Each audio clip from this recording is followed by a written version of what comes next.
Kalau kawan-kawan Papua selalu bilang Freeport is the root of all evil. Akar dari semua kejahatan yang jadi di Papua adalah Freeport. Oh iya, tapi itu hukum untuk kalian aja. Untuk kami hukumnya berbeda. Dan salah satu alasan kenapa kemudian Amerika Serikat tidak mau mendukung apa yang ada di Papua dan banting setir, salah satunya juga adalah karena itu. Kalau dulu saja tidak relevan, sekarang lebih tidak relevan lagi. Oke.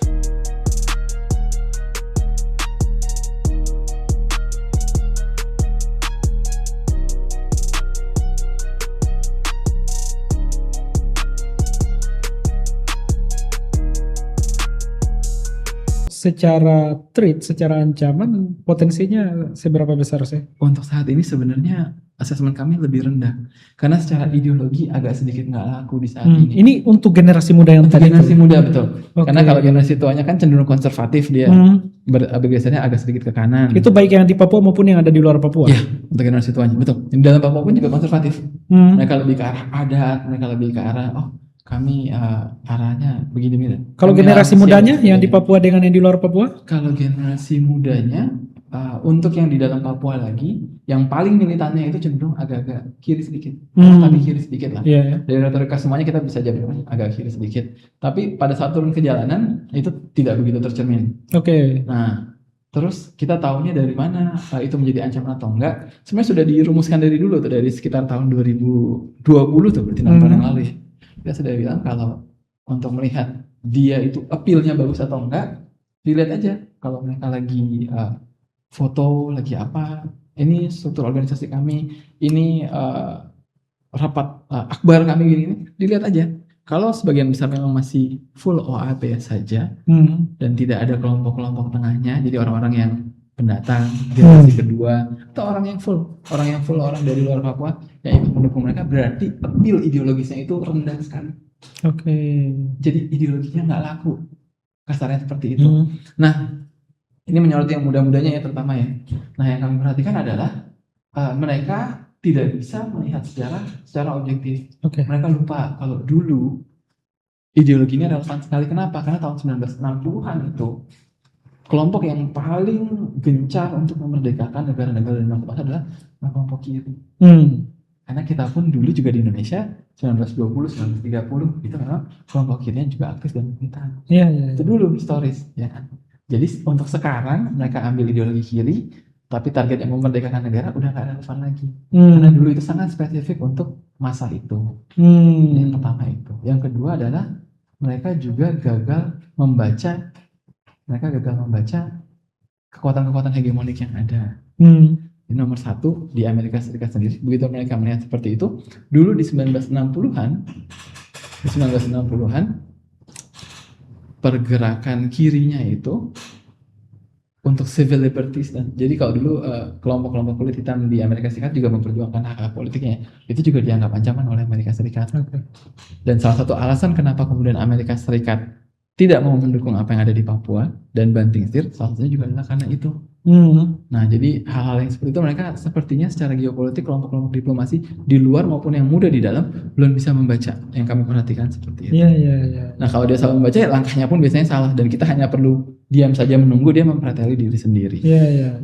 Tapi kalau ini tadi kan ada beberapa tuh program prioritas pemerintah. Nah, termasuk juga program prioritas pemerintah selain pendidikan swasembada pangan untuk di Papua juga MBG ya?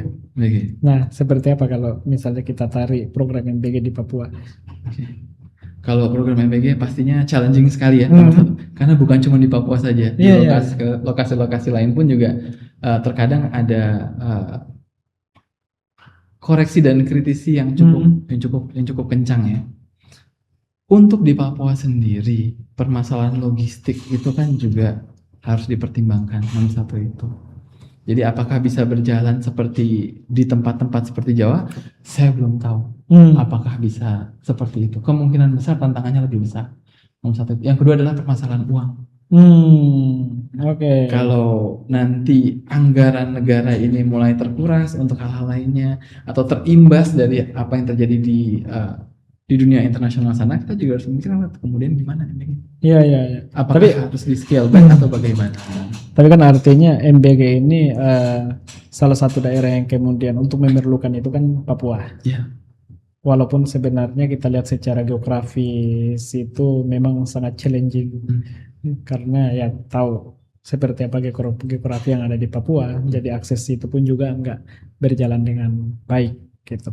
Nah, tetapi di luar dari itu MBG dan lain sebagainya program pemerintah, dengan berbagai macam problematika yang ada di Papua hingga hari ini, dan juga pemerintah dari periode ke periode berusaha untuk menyelesaikan dan mencari solusi bagaimana Papua. Nah, kita berbicara soal generasi muda tadi sempat disinggung bahwa generasi muda secara threat, secara ancamannya itu sangat rendah.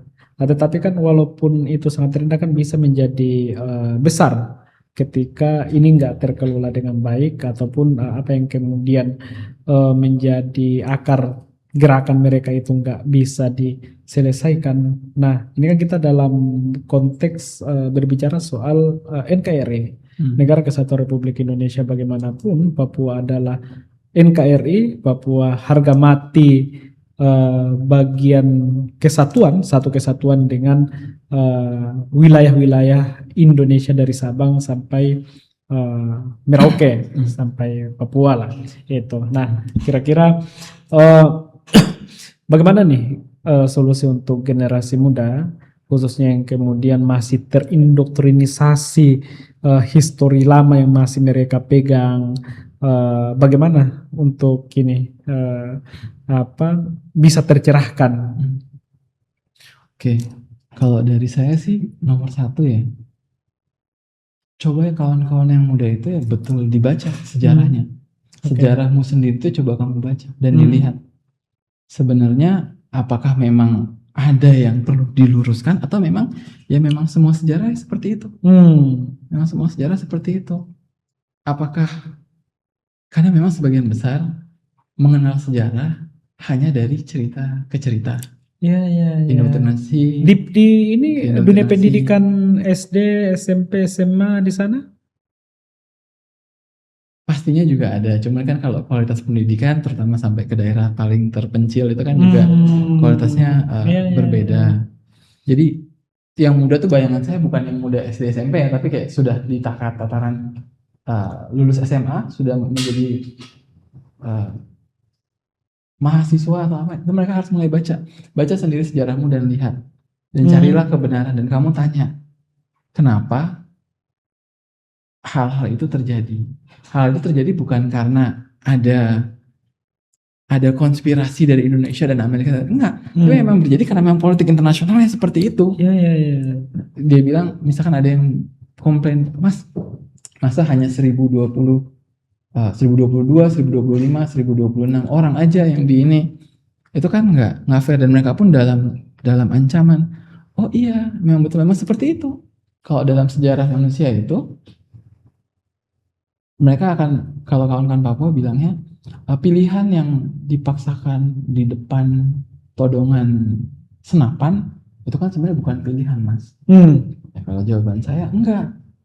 Pilihanmu pada saat kamu ditodongkan senapan kamu itu adalah pilihan yang paling penting. Kenapa? Karena kalau dulu pas PPRA 1022 sampai atau 1026 orang itu mereka bilang enggak, kami mau merdeka. Sekarang kan Papua sudah bikin negara sendiri. Iya. Mereka punya makam untuk 1026 orang itu. Mereka sudah berdiri sendiri. Betul dong. Tapi kenyataannya nggak begitu. Iya. Oke. Iya dong. Iya, Kalau kita betul, juga betul. ada. Itu namanya referendum by blood kalau kita nyebutnya. Ya referendum dengan darah. Kalau kita juga ada dulu. Dulu itu kekuatan-kekuatan utama dunia semuanya masuk loh, Mas, ke Indonesia. Dan Jepang ada dalam masuk tuh. Belanda walaupun ya Amerika juga masuk, Inggris masuk. Referendum digelar kan, makanya Surabaya itu jadi kota pahlawan. Karena begitu mereka mau masuk lagi, semua orang bilang enggak. Dan itu dengan senapan ditodongkan ke kamu disuruh bikin pilihan. Nah, pilihan itu adalah pilihan yang paling penting. Jadi kalau kawan-kawan Papua mau mempermasalahkan NKRI, maka permasalahan utamanya bukan dengan istana. Permasalahan utamanya adalah dengan fathers kalian. Your forefathers, bapak-bapak yang mendahului kalian. Tanyakanlah kepada mereka, kenapa dulu pas 1969 itu ditodong pistol, kalian menjawabnya demikian. Nah, kalau mereka menjawabnya demikian, mereka bilang bahwa sebenarnya memang bangsa itu tidak ada. Iya.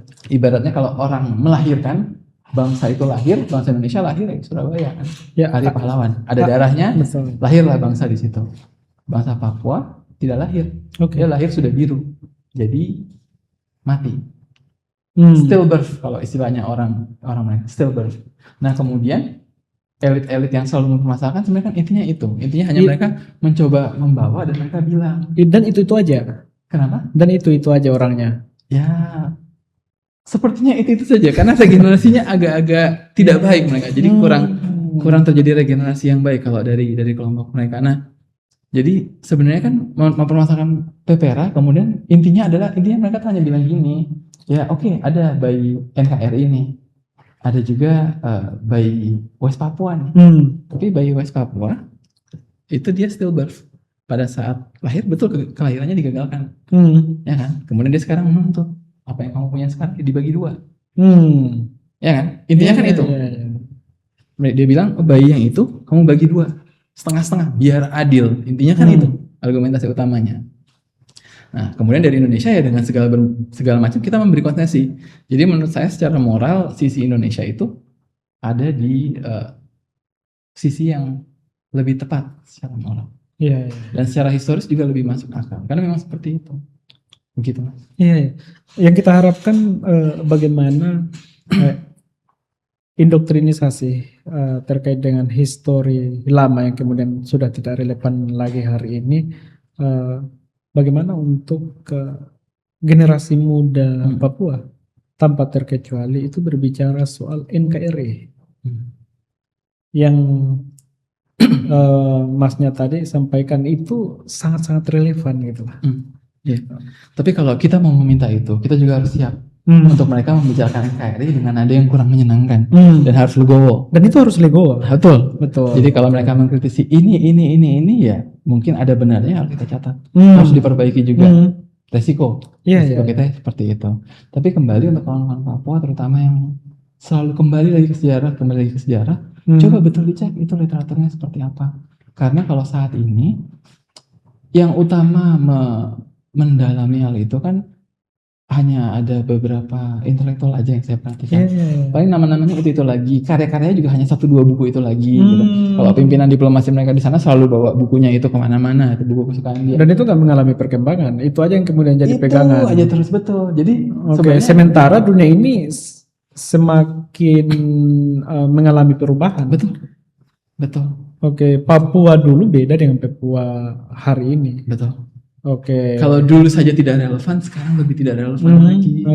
Jadi kurang lebih seperti itu. Nah, kenapa asesmen kami menilai bahwa sepertinya tingkat ancaman tidak terlalu tinggi karena tadi itu ada kemandekan ideologinya agak nggak laku, termasuk di kalangan yang muda agak kurang laku. Orang kurang senang kalau sekarang anak Papua mereka datang ke Surabaya, ke Yogyakarta, ke Bandung, ke Jakarta, mereka maunya kita udah sampai sini, pengen belajar, pengen jadi sesuatu. Dan betul, jadi hal-hal seperti itu di beberapa bagian dari mereka itu sudah tidak laku lagi. Tapi masih ada yang laku dong, masih ada yang laku. Yang laku itu biasanya dari kawasan-kawasan yang memang dulu pengalaman konfliknya itu kuat, daerah-daerah pegunungan. Terus biasanya itu lebih appealing untuk mereka yang latar belakang sosial ekonominya pertama itu agak rendah. Itu juga lebih appeal. Tapi mereka-mereka yang masuk dari kelas menengah, mereka-mereka yang masuk dari daerah-daerah yang relatif aman, itu appeal ideologinya kurang kena ke mereka. Yang terakhir itu terkait dengan 7 April. 67 Freeport masuk ke Indonesia. Di Papua khususnya. Nah, kemudian setiap 7 April itu kan ada perayaan, ada penolakan lah terkait dengan kehadiran Freeport yang kemudian ini sama masyarakat Papua, khususnya generasi muda, ada gerakan. Sekarang Freeport udah umur 59. Nah, harapan kita kan sebenarnya dengan adanya Freeport itu bisa berkontribusi bukan hanya ke pemerintah pusat, tetapi juga di pemerintah daerah. Seperti apa itu, Mas? Jadi kalau berbicara masalah Freeport dari dulu sampai sekarang, semuanya kan pasti narasinya sama. Oke. Kalau kawan-kawan Papua selalu bilang Freeport is the root of all evil. Jadi akar dari semua kejahatan yang jadi di Papua adalah Freeport, utamanya itu. Kalau dari sisi kawan-kawan di Jakarta selalu bilang, ya fair-fairan aja, dilihat manfaatnya apa dan cost-nya apa. Nah, pertanyaannya apakah Freeport selama ini bermanfaat untuk bukan hanya untuk pemerintah pusat tetapi juga untuk masyarakat yang ada di Papua? Kalau dari segi kemanfaatan ya, pastinya setiap kelompok memiliki pendapatnya masing-masing. Tapi Karena secara realnya nih? Secara real harusnya sih secara absolut lebih bermanfaat untuk kita pastinya. Tapi kan dari jumlah sekian, mungkin beberapa kelompok merasa lebih mendapatkan dibandingkan yang lainnya. Dan kadang-kadang ini pure perasaan aja. Bisa jadi perasaan aja. Bisa jadi kelompok-kelompok yang sebenarnya sudah diberikan banyak, mereka merasa bahwa kami harusnya dapat lebih.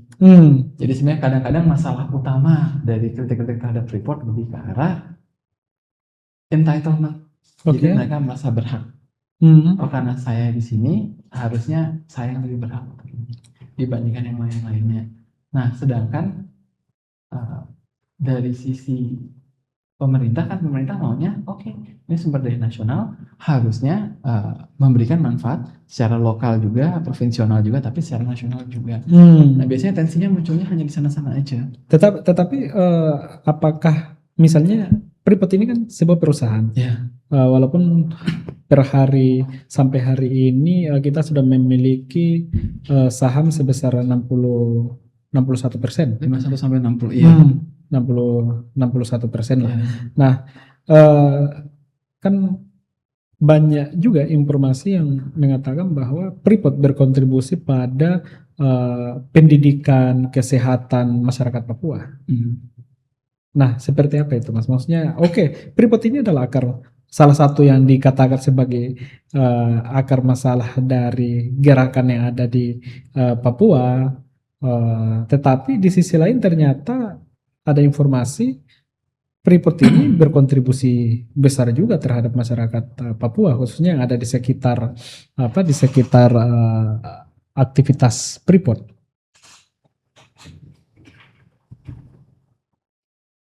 Ya, satu hal yang pemerintah sepertinya kurang menelaah adalah dampak dari pemekaran terhadap pembagian kemanfaatan dari Freeport itu bagaimana, itu juga nanti mungkin harus ditelaah lagi. Tapi kalau saya kembali ke pesan utamanya, secara kemanfaatan itu net positif pastinya. Cuman kan memang orang Papua mungkin merasa, iya Pak, manfaatnya memang net positif dan itu dibagikan untuk skala nasional, skala provinsional dan skala lokal kami juga. Tapi kan imbas dan eksternalitasnya itu hanya ke kami saja. Ya dong. Yang rusak kan sungai kami.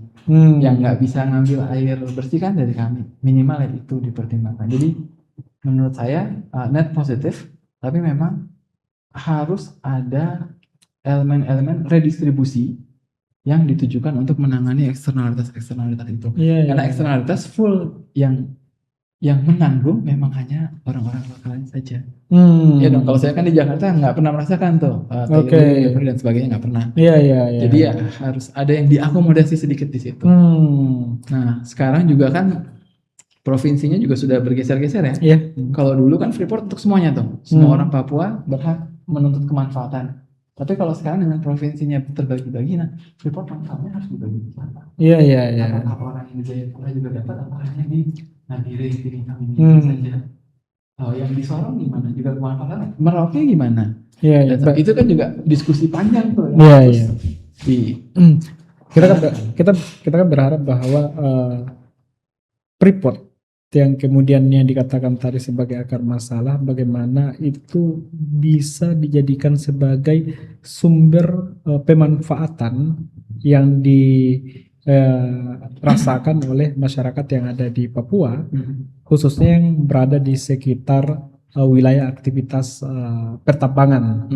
Nah, jadi semestinya yang menjadi tuntutan dari masyarakat, dari generasi muda Papua ya terkait dengan apa manfaat Freeport untuk masyarakat Papua. Bukan menjadikan Freeport ini sebagai alasan melakukan gerakan menuntut Papua merdeka dan lain sebagainya gitu. Oke. Jadi satu hal lagi yang menjadi permasalahan dengan kawan-kawan muda dan tentang ini adalah kontrak misalkan keberatan utamanya adalah Freeport dan kontrak mereka di sana. Terus kalau yang kontrak bukan Freeport lalu diapakan? Mereka untuk ditanya sampai situ aja nggak bisa jawab mereka. Dan permasalahan utama kawan-kawan Papua adalah mereka bisa mempermasalahkan sesuatu, tapi alternatif solusi yang pemerintah lakukan biasanya nggak bisa. Jadi kalau untuk hal-hal yang terkait problem solving, kemampuannya biasanya, terutama yang aktif bergerak ini, nggak ada kemampuan solvingnya.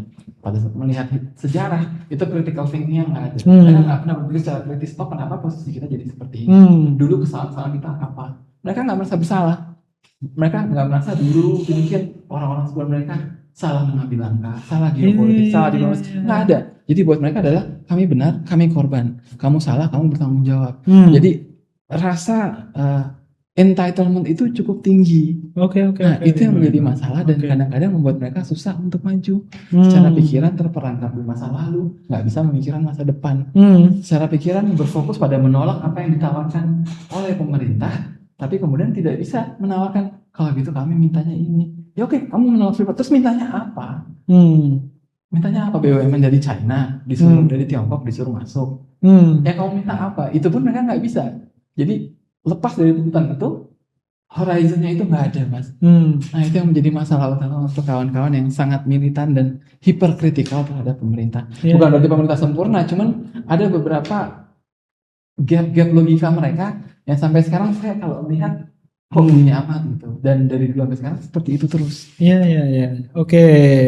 Nah, yang paling terakhir Mas, terkait dengan apa yang perlu dilakukan atau yang diprioritaskan oleh pemerintah di Papua dalam rangka menyelesaikan berbagai macam persoalan di Papua di berbagai macam sektor.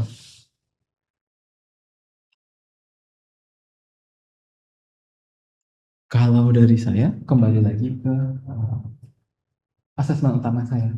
Kalau orang kan banyak memberikan analisa, akar masalahnya ini, pemerintah harusnya ini. Kalau saya membangun rekomendasi dari tadi, dari titik awal saya adalah bahwa pemerintah terkadang menjalankan kebijakan itu terputus-putus.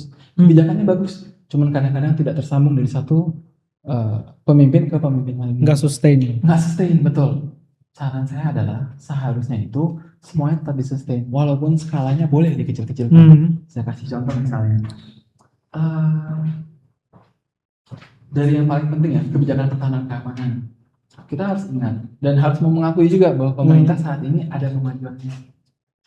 Mas kalau kan paham pelanggaran masih banyak, masih kekerasan dan sebagainya. Tapi coba kamu lihat dulu 1960-an itu kita mobilisasi umum nasional satu negara siap untuk berperang, betul ya? Iya. 2001 itu DOM dari Soekarno ke Ibu Megawati. DOM itu hanya berlaku di provinsi itu aja. Dari nasional jadi ke provinsi. Sekarang kita lihat ada konflik di Nduga, sempat turun kemarin ada insiden ini itu per kabupaten. Jadi kan kadang-kadang ada hal-hal seperti itu yang entah memang orang tidak bisa melihat atau sengaja tidak mau membaca. Jadi parsial ininya. Betul. Jadi pemerintah itu dalam menggunakan kekerasan sebetulnya dari dekade ke dekade, generasi ke generasi itu lebih mengerucut, lebih presisi, lebih bisa melakukan micro targeting. Ya dong. Kalau dulu kan semua orang Papua OPM, tapi sekarang pemerintah bilang ini kelompok-kelompok kriminal bersenjata. Ada yang lebih ke arah pejuang pungli, ada yang pejuang kemerdekaan, ada yang pakai penyanderaan, ada yang nembakin pesawat, tapi beda-beda. Jadi tingkat presisinya jauh lebih tinggi. Jadi ada juga yang ini udah kelompok hitam sekali. Kelompok hitam itu berarti dia menggunakan terorisme atau aksi-aksi yang condong ke, dan itu memang ada. Kalau misalnya kamu menyandera orang dengan tuntutan politik, itu kan memang definisi memang terorisme. Iya. Kita mau berputar seperti apapun yang memang seperti itu. Ada kelompok-kelompok yang menggunakan tentara anak, itu menjadi perhatian sekali. Kalau Pancek salah satu yang pertama mengangkat isu itu ya dari peneliti kami gitu. Jadi wawancara di New Zealand, dia bilang pas kami turunkan ke sana ke pegunungan itu, lagi ada krisis juga, krisis kepemimpinan, dia explain sisi sebelah sana, dan kita kritis ya mas, ke pemerintah pun juga semuanya kita kritisi. Dia bilang tapi sisi sebelah sana mereka pakai child soldiers. Dan begitu di expose seperti itu, tingkat simpati itu turun. Di Australia dan Indonesia itu turun drastis sekali. Tapi kemudian mereka mencoba berpura-pura karena itu tidak terjadi, mencari justifikasinya lucu-lucu. Aktivisme ada yang bilang enggak, itu memang tradisi mereka. Aduh. terus ada juga tim dokumenter yang diturunkan ke sana, mereka wawancara. Terus kelompok-kelompok pejuang ini bilang, ya anak-anak kami itu juga kami majukan ke medan perang. Loh kan melanggar hukum internasional, hukum militer dan sebagainya. Oh iya, tapi itu hukum untuk kalian aja. Untuk kami hukumnya berbeda. Ntar bisa dimunculkan juga liputan mereka. Jadi hal-hal yang kayak gitu tuh ya agak kurang masuk aja di kami. Oke, terima kasih banyak Bapak Pierre. Luar biasa penjelasannya terkait dengan Papua. Mudah-mudahan ini bisa berdampak positif terkait dengan apa yang kemudian nantinya dilakukan oleh pemerintah pusat maupun pemerintah daerah dalam menyelesaikan problematika yang ada di Papua. Terima kasih banyak. Sebelum diselesaikan mungkin sedikit boleh aja dari saya untuk menutup. Jadi nomor satu untuk kawan-kawan di Papua, saya tahu ya, sebagian besar mungkin memang rasa sakit hatinya itu memang real dan tidak dipalsukan. Saya pun juga kalau sisi bapak saya itu datangnya dari adalah kampung satu di Maluku situ, yang orang nyebutnya RMS Stronghold. Jadi markas RMS dibilang di sana. Stigma pengalaman masa lalu yang kurang menyenangkan dari pemerintah itu pasti ada. Titipan dari saya cuma satu. Pertama, ini kembali lagi tadi. Kalau Anda pengen melihat sejarah, lihatlah secara historis. Dan harus bisa critical thinking. Berpikirlah secara kritis. Kenapa hal-hal terjadi sedemikian rupanya di sejarah kita. Yang kedua, mengkritisi pemerintah boleh, sah-sah aja. Cuma kan masalahnya adalah setelah kritik itu, kemudian tidak ada apapun yang kalian tawarkan. Tolonglah dipikirkan sedikit supaya bisa gitu. Yang ketiga, kalian harus bisa ingat bahwa jalan kalian itu panjang. Artinya apa? Oh mas, kami besok ada ajakan untuk turun ke jalanan ini dan itu. Yes, semuanya juga pasti selalu kayak gitu. 2019 itu di pas terjadi perusahaan-perusahaan itu, anak-anak yang muda, yang SMA bahkan sampai SMP itu dikirim ke jalan dan dipaksa untuk march ke arah deretan polisi untuk dibentur-benturkan. Itu kalau disuruh sesuatu seperti itu ya kalian harus bisa pintar-pintar memikirkan ke depannya seperti apa. Jangan sampai catatan kalian menjadi hitam. Kalau kalian jadi hitam, banyak kemanfaatan dari negara yang kemudian tidak bisa kalian akses. Mempersulit diri sendiri, itu harus hati-hati di situ. Titipan saya itu. Jadi pikir lain panjang ke depan dan juga panjang ke belakang. Artinya generasi muda Papua harus berpikir long term, berpikir jangka panjang, bukan short term yang kemudian itu menghambat perkembangan baik itu secara personal maupun perkembangan Papua ke depannya. Thank you. Terima kasih Mas Wisrianto.